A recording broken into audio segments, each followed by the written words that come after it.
You say yes when you mean no. You apologize for things that are not your fault.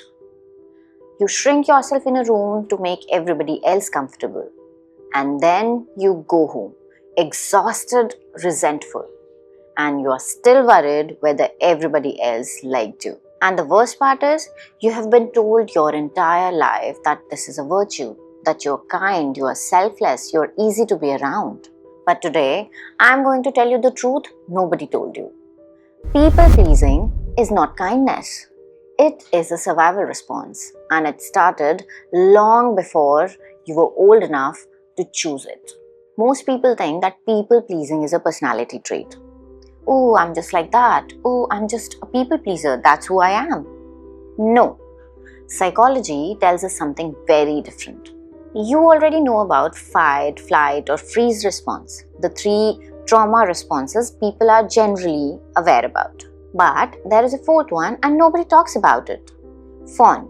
The fawn response, first named by therapist Pete Walker, is when a person seeks safety by merging the wishes, needs and demands of others.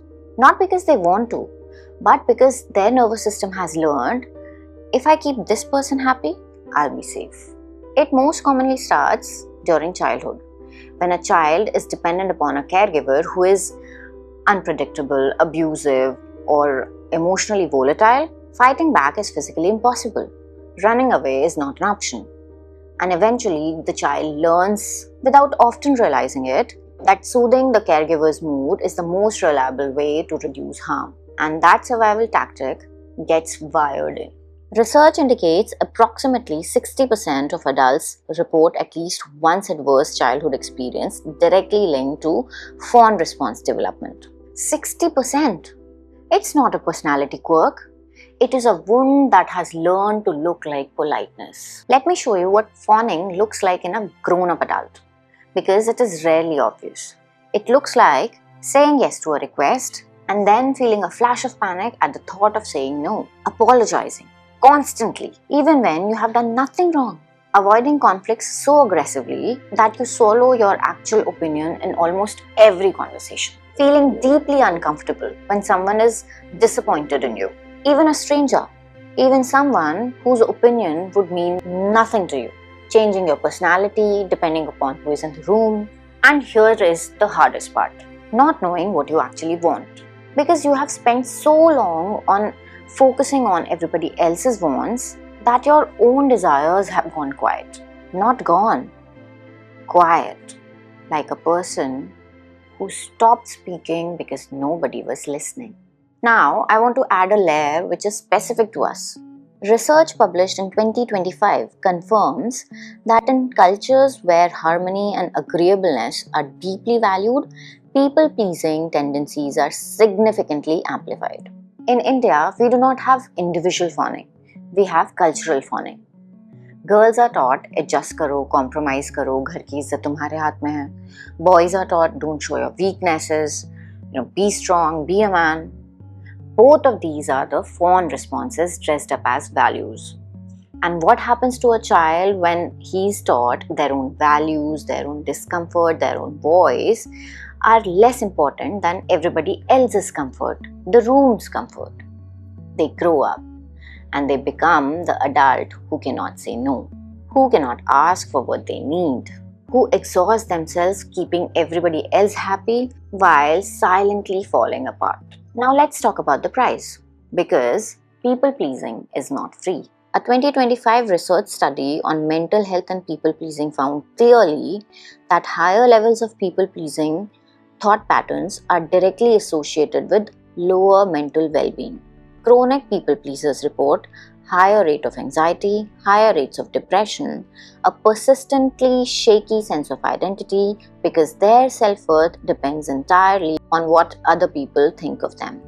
Research also shows that people pleasers are significantly more volatile to being manipulated, because they will say yes to everything, even when their gut is screaming no, just to avoid the discomfort of conflict. And perhaps the most painful cost of all, the resentment.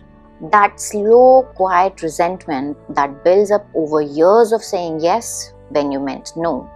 of shrinking when you wanted to stand tall, of smiling through something that was hurting you. You don't become bitter suddenly. You become bitter drop by drop. And here is what I want you to know first.